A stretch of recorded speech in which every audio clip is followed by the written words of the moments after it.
Good afternoon, everyone. This is Professor Mohammed Farghal. This is my fourth lecture in this lecture series. Today I'm going to talk about morphology.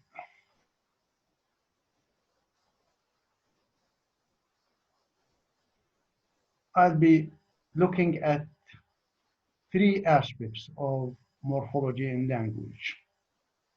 I'll be making reference to both English and Arabic in this lecture. First, I'll talk about two types of morphologies in natural language. Then I'll talk about types of morphemes. And finally, I'll be looking at word formation processes other than derivation. But first, let's see what morphology is. Morphology is one level of language description, it's one component that comes immediately after the sound level. So this means when the sounds are put together, then to produce meaning, we enter the level of morphology. So the output will be the smallest unit of meaning. So a morpheme is the smallest unit of meaning, and morphology is the study of the internal structure of words. This simply means that a word may be one unit or more than one unit. This monosyllabic words or roots in general, they consist of one unit, and most of them are monosyllabic. That's true. For example, chair, table, hand, head. Okay, these are three roots, and they are monosyllabic. It means they have no internal structure. If you look at the word head, if you break it down to parts, then the end result will be discrete sounds, and sounds do not have meaning. When ha, and that are put together, we get the word head, and that's when we reach the level of meaning, which is conventional. Conventional, why? Because there is no way to explain why a head is called a head. That's what I discussed in my first lecture.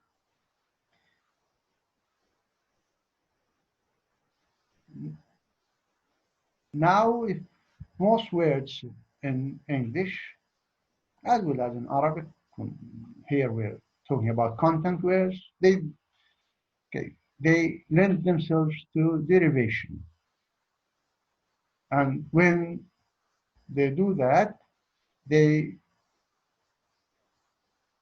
have what we call an internal structure. So morphology studies the internal structure of words as well as three roots. So a word like childhood consists of the free root child and the bound morpheme hood. So there is an internal structure of this word. Why? Because we can break it down to two parts. If we look at natural language, in general, we find two types of morphologies. We find analytic morphologies and synthetic morphologies, or non-concatenative or concatenative morphologies versus non-concatenative morphologies. Analytic morphologies involve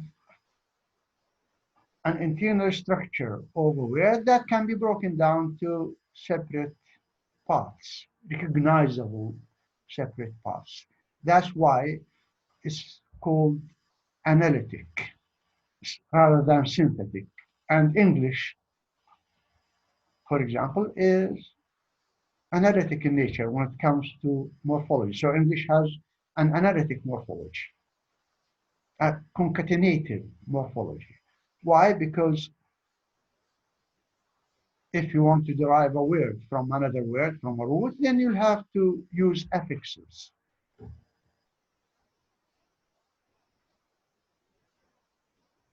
English morphology is what we call in Arabic صرف إلحاقي. إلحاقي means we attach affixes to the root, and the affix can be either a prefix or a suffix. For example, childhood, here hood is a suffix. Rewrite, re here is a prefix.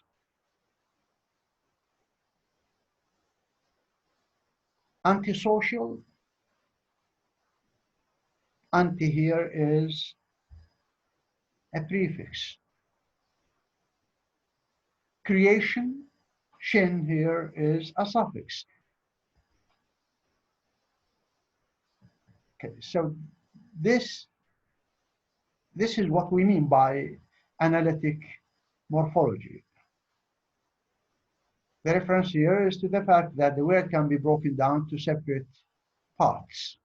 In synthetic morphologies, this is not the case. It's true that we have affixes, but these affixes are discontinuous. Discontinuous, this means they are blended with the shape of the word.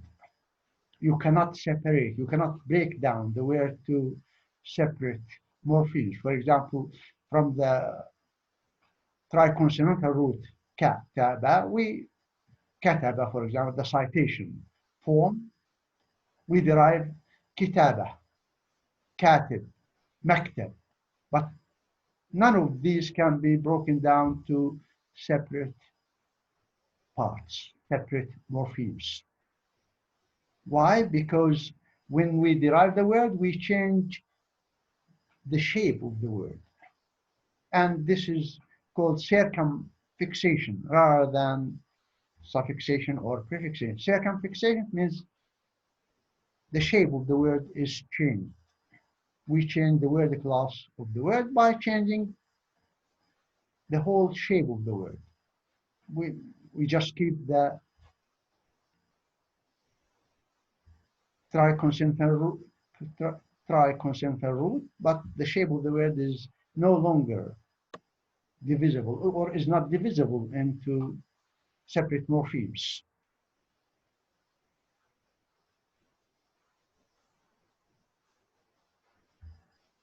So when it comes to the internal structure of words, we have affixes. Okay, if a word involves an internal structure, if it's not a monosyllabic word, or if it is not a free root, because a free root may not be a monosyllabic word. For example, mathematics is a free root in English. Physics is a free root. It's not, the word is not divisible. Physics, okay, is not divisible. Mathematics is not divisible. It's divisible by some other word formation process, like math or maths, okay, but that is a completely different story. This is not done by derivation. We'll come to that later on.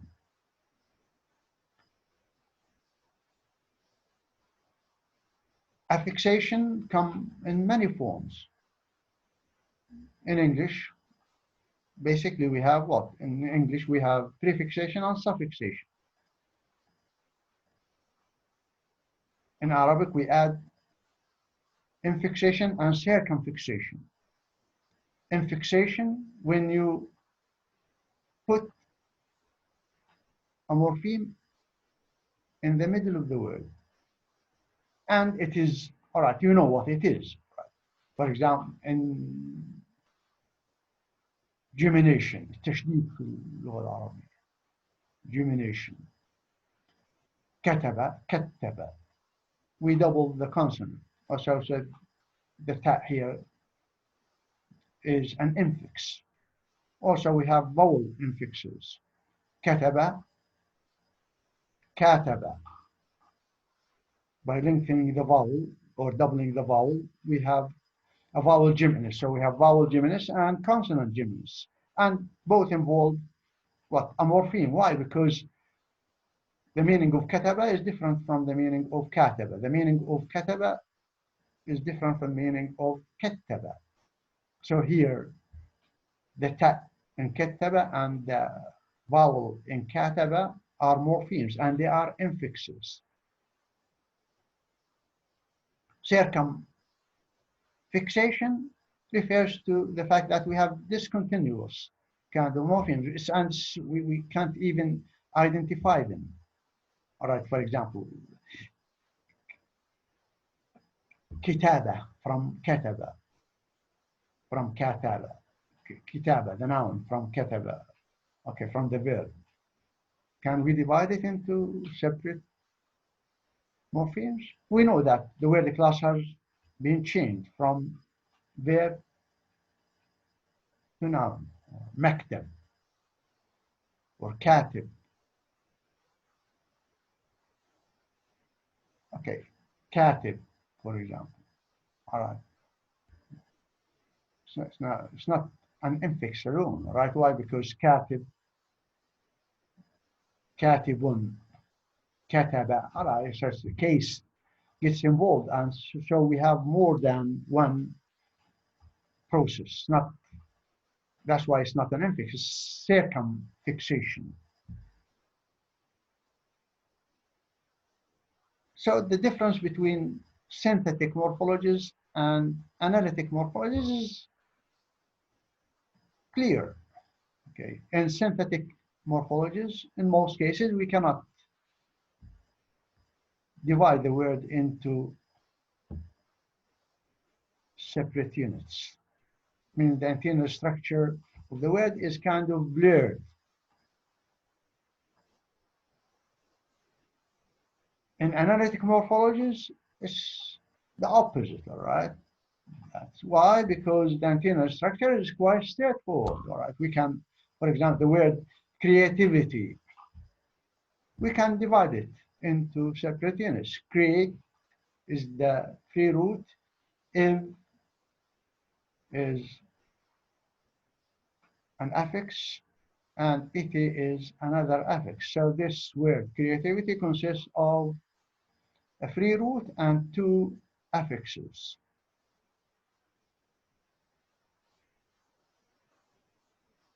In Arabic morphology, we may find some prefixes and suffixes, but the bulk of the material in Arabic involves circumfixation. For example, when it comes to plurality, the plural morpheme, we have sound masculine and feminine, sound masculine and feminine plurals. And we have broken plurals. Not that in sound plurals, all right, we have suffixes. For muallim, muallimun, muhandis, muhandisun, طالبة, طالبات, bin, banat. So we have sound, we have separable morphemes, all right, coming in the form of suffixes. Also, when it comes to tense or verb forms, we have, for example, كتب يكتب, yeah. Yeah, here is a prefix. And sometimes, all right, we have, for example, فعل استفعل أو علم استعلم كتب استكتب. Here is a prefix. So, but this is the exception rather than the rule in Arabic morphology. That's why Arabic morphology is generally described as a synthetic morphology, whereas English is clearly an analytic, or clearly has an analytic morphology rather than a synthetic morphology. The second part of this lecture concerns the types of morphemes in language. What do we have only one uniform type of morpheme? And the answer is no. Why? Because we have free morphemes and we have bound morphemes.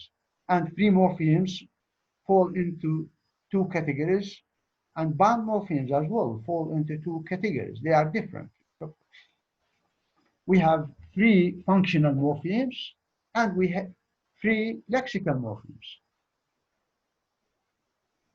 Most or all monosyllabic words in English are free lexical morphemes, and they lend themselves to derivation. Child is a free lexical morpheme. Childish, I can derive an adjective from child. Childishness, childhood. Okay. These forms are derived from the free root child. Child is a free lexical morpheme. Free simply means that it can occur alone, can stand by itself. We also have free functional morphemes. All function words in English are free functional morphemes. They can stand alone and they don't lend themselves to derivation. Articles, for example. This, that, this. Can you derive these? You might say these is derived, but basically, all right, function words do not. For example, that. Prepositions in, for, over. Can we derive words from forms from them? And the answer is no. So conjunctions, but, and,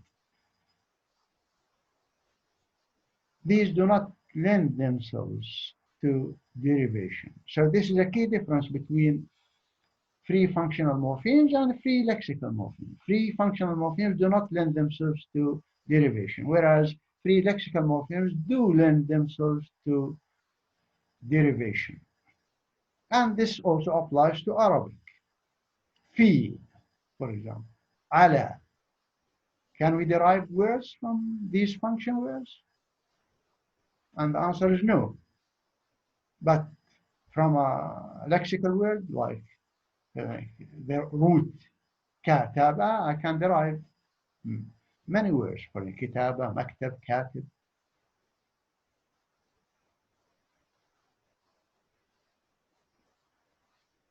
The other type of morpheme in natural language is the bound morpheme. The bound morpheme comes in two forms as well. Some bound morphemes are lexical, and they change word class, and some are grammatical or inflectional. So we have inflectional bound morphemes and we have lexical bound morphemes.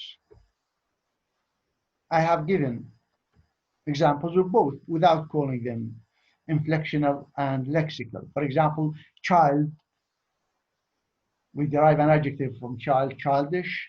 So child is a free lexical morpheme. It lends itself to derivation. And when we add an affix to it, the affix is a bound morpheme. So ishir is a bound morpheme.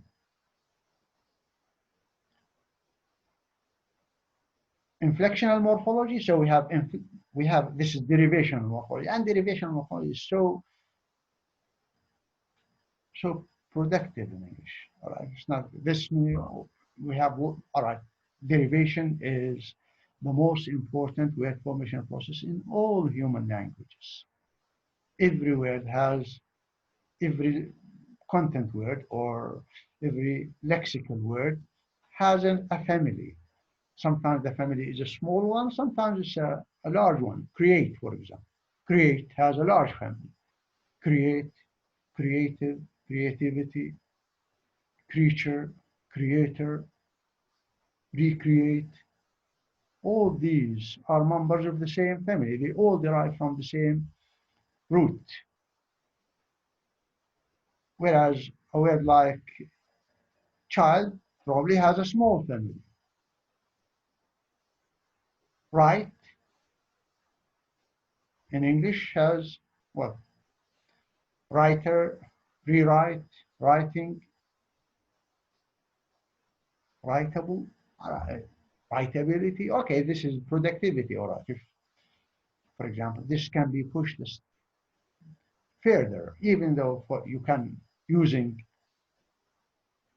analogy here, analogy by the sense that you fall back on the morpheme that is used in order to come up with a new word, a word that does not exist in English. So, for example, you have the morpheme ER, the doer morpheme, which is very productive. You have the noun forming morpheme designating the state of something or something like that. So ness. Ness is very productive. Very productive. Why? Because you can, okay, for example, if I say, I question the chairness of this object. Chairness means I don't accept the fact that it's a chair. Okay, chairness, is it a word in English? It's not a word, but I can come up, I can make this word based on my knowledge of this suffix ness, the fact that this suffix is productive. Wise, for example. Wise exists in a few words in English, for example, clockwise, lengthwise, but you can use it productively by talking about money-wise. Money-wise, it's a word in English. It's not, but we can use it as a word. This by falling back on the productivity of this suffix.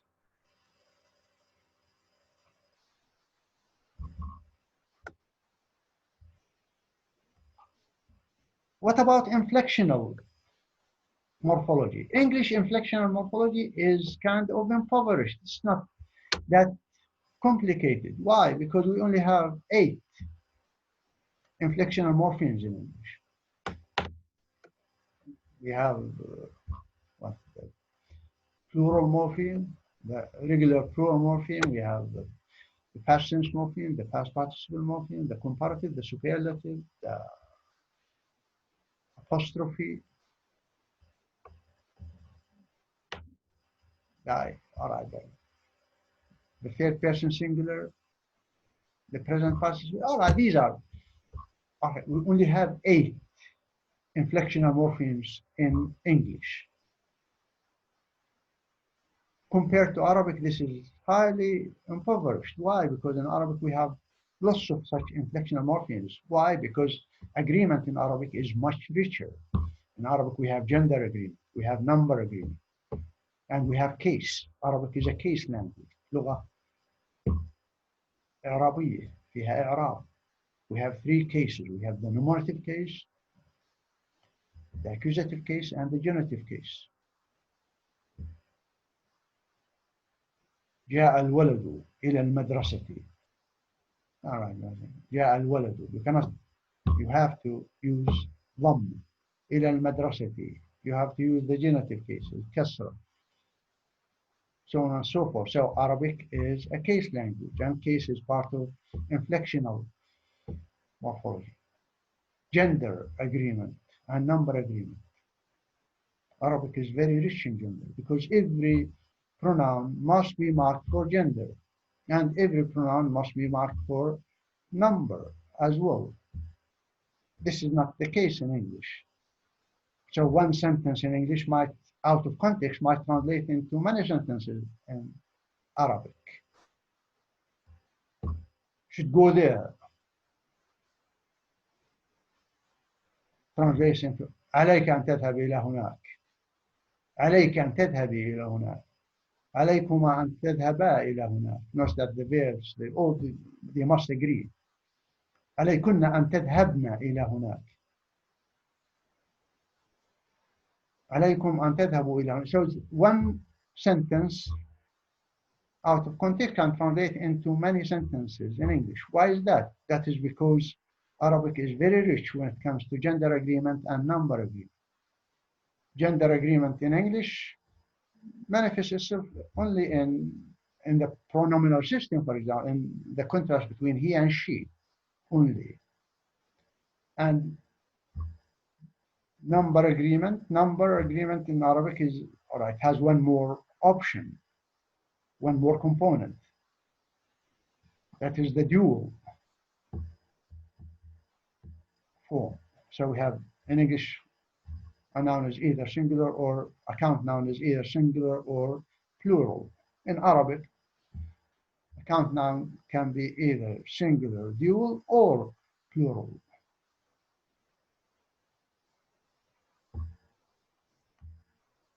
Verb forms. يكتب, كتب, سيكتب. Okay, tense is found in both languages, and tense is part of inflectional morphology. So Arabic inflectional morphology is much richer than it is English counterpart. Before leaving this part of the lecture, let me mention something that is found in Arabic, but it is not found in English. That is the strata of derivation. Arabic derivation is based on roots. Most of them are triconsonantal roots. So from the root, we have more than one stratum, of derivation. This means that derivation usually involves many strata rather than one. In English, we only have one stratum kind of derivation, create. Okay, we creative, creation, creativity. Okay, it is one verb. Know. It's one verb, knowing, knowable, knowledge, what have you. In Arabic, we have multi-strata derivation. This means that from the root, we can derive many verbs, which in turn lend themselves to further one stratum derivation. For example, we have عين لام ميم, alima, alima. All right, this is the citation form. Alima, to know. علم, to teach. تعلم, to learn. أعلم, to inform. استعلم, to inquire about. عولم, to globalize. Look how, all right, we have one root in Arabic which lends itself to multi-stratum derivation, but in English it's just one stratum. That's why in English we have to call up different verbs. So we have the verbs to know, to teach, to learn, to globalize, to inquire about, to inform, There are different verbs in English. Their derivation is different, but in Arabic, the derivation is one and the same. They all derive from the same root, from ain, lam, mim. This is a very interesting phenomenon, and this becomes of relevance, in fact, when it comes to translation activity, because translators are supposed to be aware of this fact. Also, translators should be aware of the fact that English morphology is analytic, whereas Arabic morphology is synthetic. These are relevant to translation activity.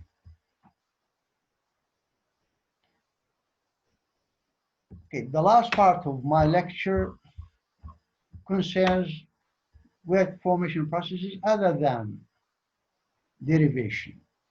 Derivation is the process we've been talking about. But there are other word formation processes, especially in English. We have some very productive word formation processes that do not involve derivation. Conversion, for example. Conversion is a highly productive word formation process in English. This word formation process enables us to turn a noun into a verb, just like that. For example, if I look around me here, I have the word table. I can use it to table a motion, for example. Chair, to chair a meeting. Floor, to floor a room, etc. and so forth. Message, to message someone. Massage, to massage someone. These are words derived from, these words we get without changing the form of the word. So chair, the form chair does not change when I use it as a verb. The form table does not change.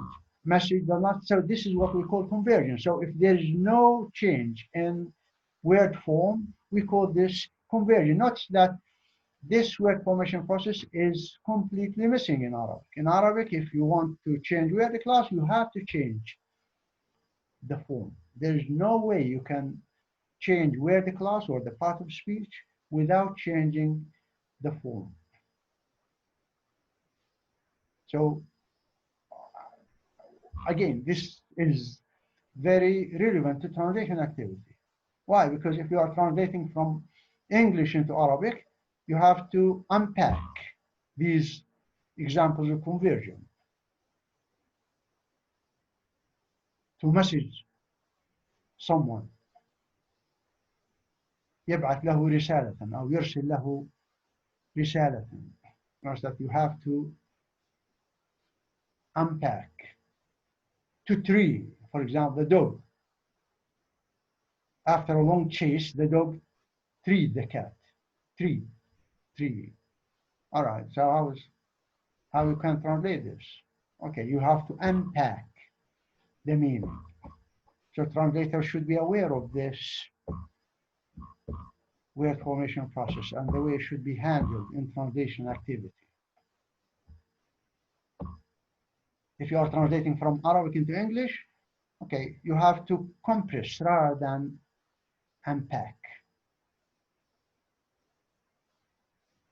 أجبر الكلب القطة على صعود الشجرة بعد مطاردة طويلة. Okay, the dog treed the cat after a long chase. Treed. Okay. Instead of, all right, you have the other forced the cat to, all right, this is literal translation, which also works in English, but English has another mechanism, that is the ability to compress meaning in what we call converted forms.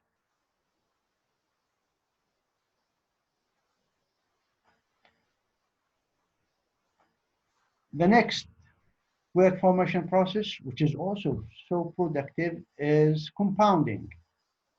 Compounding involves putting two free roots together to come up with a new word, to make a new predicate in the language. So we have the word bed and room. We put them together to make a new predicate, bedroom. Water and bed, water bed. Text and book, a textbook. Table and lamb, a table lamb. All right, there are probably tens of thousands of such compounds in English. And notice that these are transparent compounds. They are transparent because we can figure out what they mean. For example, textbook is a kind of book. A table lamp is a kind of lamp. So these, all right, usually the compound is a kind of the second item in the compound. But we have another type of compounds we call idiomatic compounds, which are opaque. We can't guess what they mean if we are not familiar with them. For example, an egghead. He's an egghead. An egghead. He's a very intelligent person. Egghead. Egghead here is an idiomatic compound. All right, we're not talking about someone who has a head the shape of an egg. A tall boy is a piece of furniture. We're not talking about a boy who's tall. A blackboard is not necessarily black. A blackbird is not, is not black. A blackbird is a kind of bird rather than a bird that is black. Okay, these are idiomatic compounds, and they are opaque, which contrasts with the transparency of other compounds. So an egghead is a kind of person rather than a kind of head.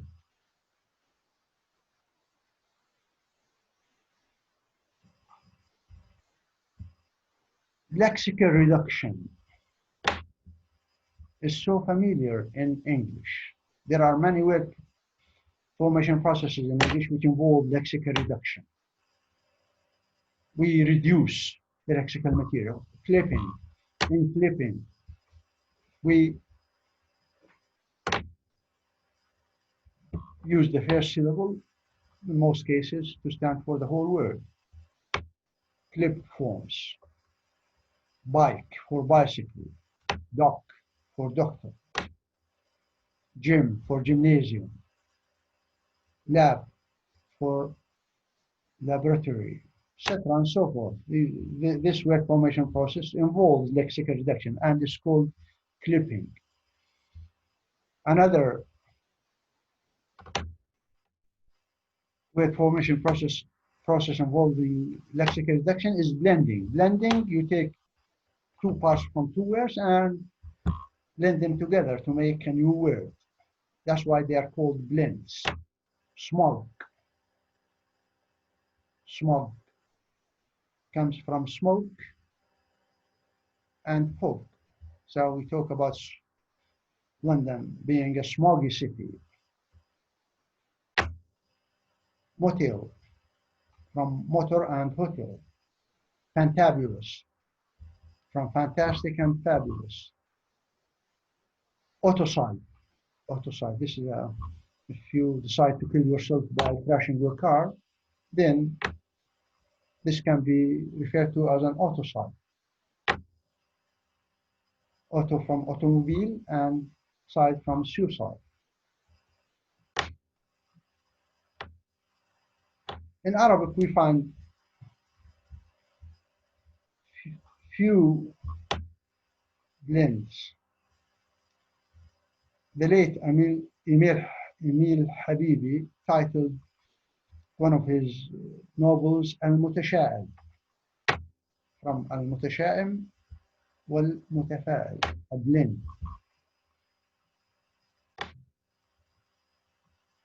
One of my favorite blends is Al-A'diqa, because this applies to Arab leaders. They are neither enemies nor friends. They are both. They are enemies and friends at the same time. So we can use the blend al-a'diqa to describe them. They are okay today, they are on good terms, the next day they fight with each other.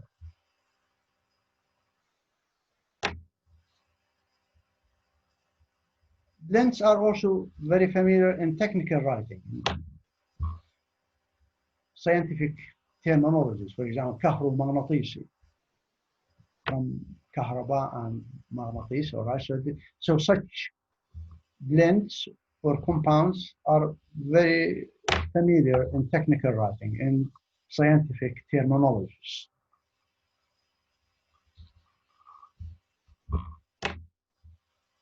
A third form of lexical reduction involves the use of initials instead of the whole phrase.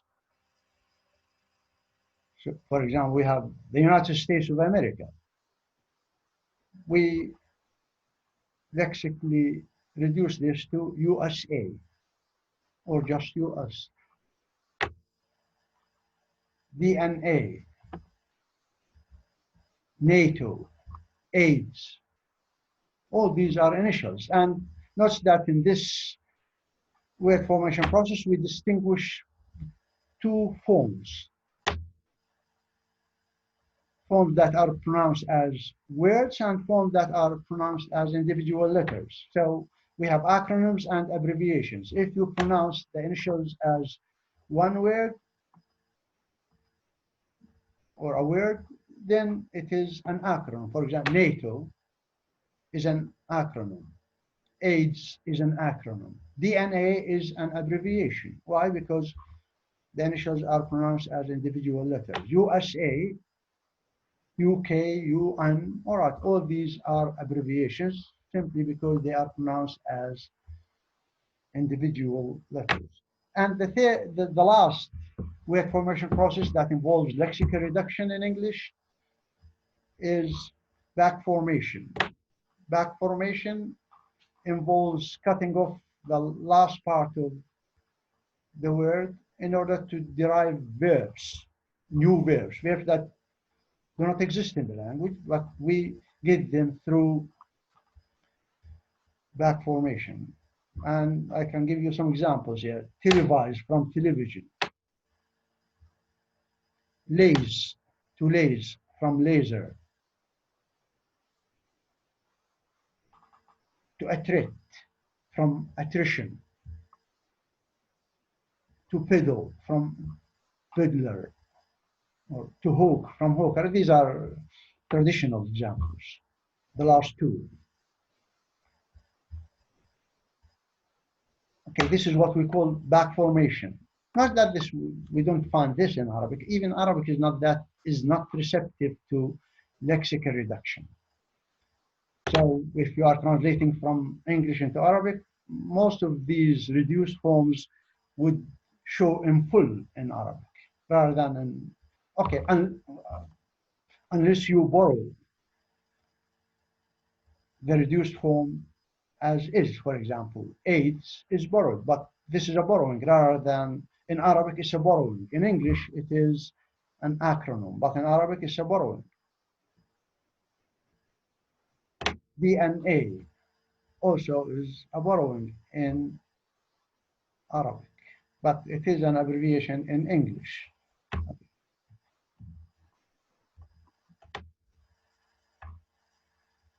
In Arabic, we have blends for okay. When it comes to the use of initials, we have some traditional examples that come close to initialism, the use of initials. We have, for example, we have kabbara, Allahu Akbar, hawqala, basmala, البسملة بسملة بسم الله الرحمن الرحيم البسملة حوقلة لا حول ولا قوة إلا بالله. Okay, these traditional examples, they come close to what we call initialism, but they are not initialisms proper, the way things are in English. And finally, I'll be mentioning analogy as an interesting, though not that it's not as common as probably the other word formation process.